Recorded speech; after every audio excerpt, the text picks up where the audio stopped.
Hi, I'm Sam Roberts from Roberts Geospatial Engineering. I want to give you an update on the features that are in ProRaster, rolling up all the features from version 4.0 up to version 4.0.13. So this is going to be about ProRaster Essential, ProRaster Premium, and ProRaster Scientific. So as I update the versions, always go to the documents page on robertsgeospatial.com.au and download the latest ProRaster user guide, which I update whenever I add new versions. New versions get described here in the ProRaster Scientific Updates page. I no longer maintain the updates page for the essential or premium versions. So to see all the new features and bug fixes and so forth, go to the ProRaster Scientific Updates page. So just firstly to start off with, I want to talk about ARM64 support again.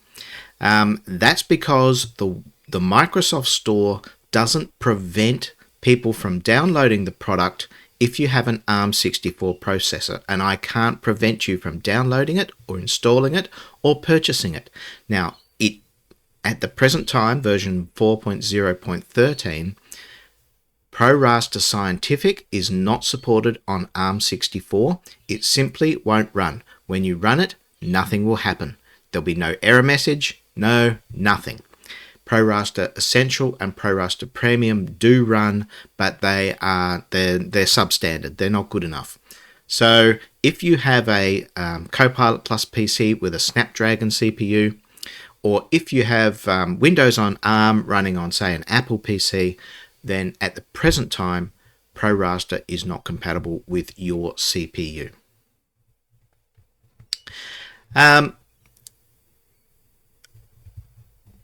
Let me bring up ProRaster Scientific. So the first thing I want to talk about is the Windows scaling option. So if you go to display settings on your monitor, down here you'll see this setting for scale in the scale and layout section. Now if you have a high resolution monitor, you will almost certainly have changed this scale and increased it from 100% up to 150% or 200% or something like that. As soon as you change that scaling factor, Windows starts playing silly buggers with all of your graphics on screen. And I just want to describe how ProRaster Scientific, or how ProRaster works with that. Firstly, ProRaster is an MFC C++ application, so it doesn't scale itself automatically.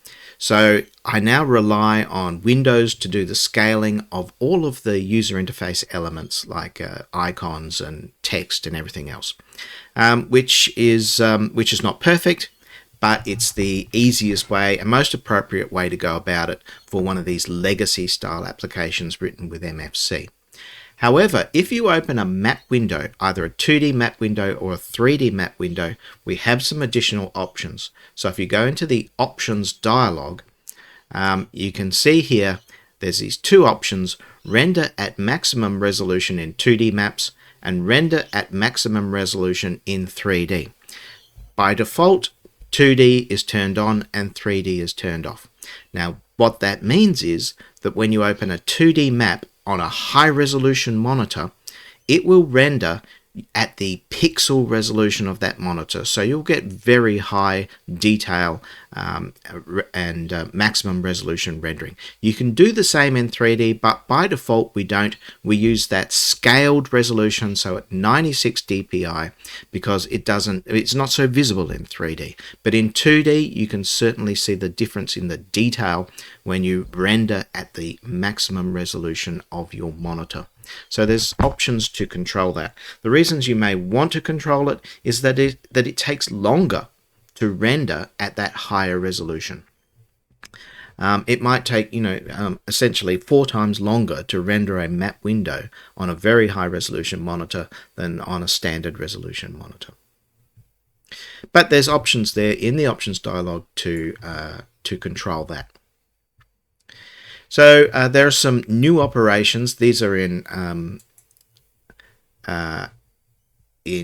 ProRaster Scientific. So on the merge menu now we have two join operations.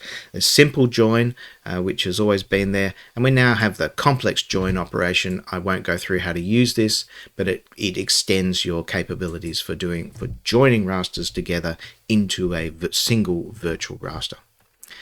We also have support for HDF5. Where's my So HDF5 is a format for storing all sorts of data in. It can store raster data and gridded data, and I've trained this on example data that's provided from NASA for the NISAR satellite. So the NISAR satellite is a radar satellite. They've provided a set of HDF5 files, and I've trained the native driver on those files because you have to make certain assumptions about how to load data when there are no rules, and in HDF5 there are no rules. But for example, if I just drag in this HDF5 file, you can see that it opens up. If I go into the fields and bands, you can see that we have multiple bands and we have multiple fields in this particular HDF5 file, and in each field there are different bands. So it's picked up everything that it can and exposes it through the rendering interface. So we have some improved statistics. So on raster processing, if I go to statistics analysis, and if I just choose a file, in this case Glow30, when I hit OK, it will now go away and compute the statistics, but in this case they're already computed, and it just comes up with a viewer now which shows you the statistics, and you can browse through this. There's your histogram with various stretch and so forth, or as a spreadsheet, and the summary statistics and so forth, and you can output that to a text editor or out to a spreadsheet. So that's available there. It's also available in the raster source editor. So if I bring up the raster source editor and go back to that same raster, if I click on it and then hit this little button, I can view that same statistics tool and get that information again. And of course you can still go into here and get your complete report on statistics.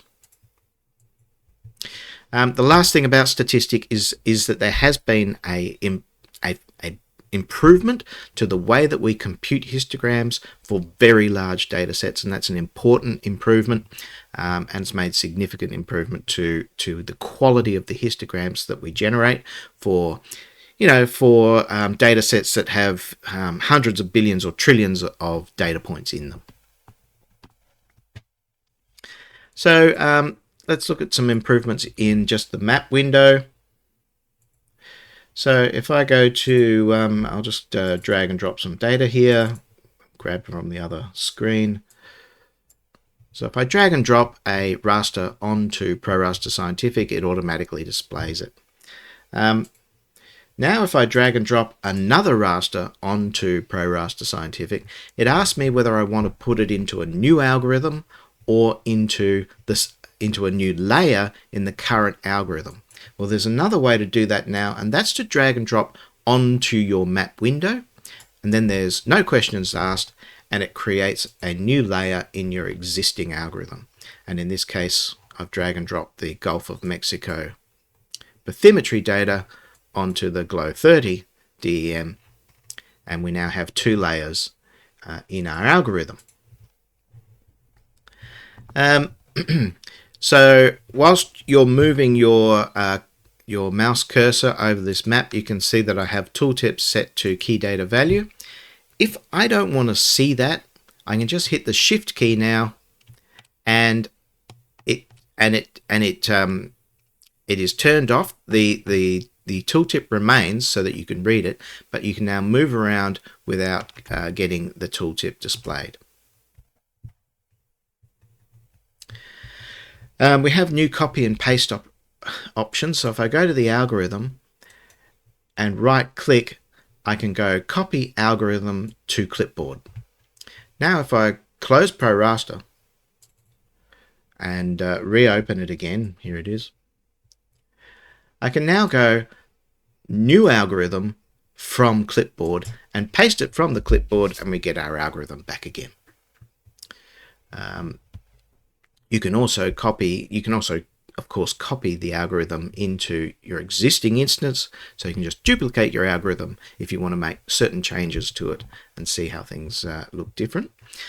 You can also clone layers. So if I right click on a layer, I can select clone layer, and that will just add that layer, a clone of that layer, into the algorithm, and then you can modify that particular layer however you wish. Okay, so some new things in point cloud processing. So of course the big feature in version 4 was point cloud import, LiDAR import, and virtual gridding. So when you import LiDAR data or multi-banded grid data, you can see that it generates an XML file which describes how you imported it, and you can select one of these XML files and it'll bring up the import dialog again, and you'll be able to modify that import. If that XML file is not on the list, then what you can do is just drag and drop the XML file from Explorer. So if I go into here, for example, here's my XML file that was generated when I imported this MRP file.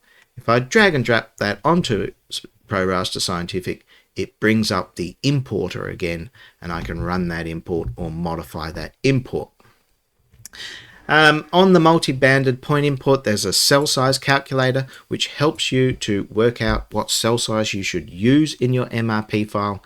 It takes in the line spacing, a tie line spacing, and a station spacing. So if my line spacing was 100 meters, my tie line spacing was 1,000 meters, and my station spacing was 5 meters, then it would give me a cell size recommendation which you can use to define the properties of your MRP file. There's new controls over the event time, so you can set the event time in your MRP import, and there are some additional things. You can mask a point layer in your algorithm by using data conditioning, and also if you create new color legends for your LiDAR data, the labels that you use in those color legends will be reflected in your maps when you use tooltips and so forth to display the classification of LiDAR points. So moving on to virtual gridding, same deal. Virtual gridding creates an MVR file.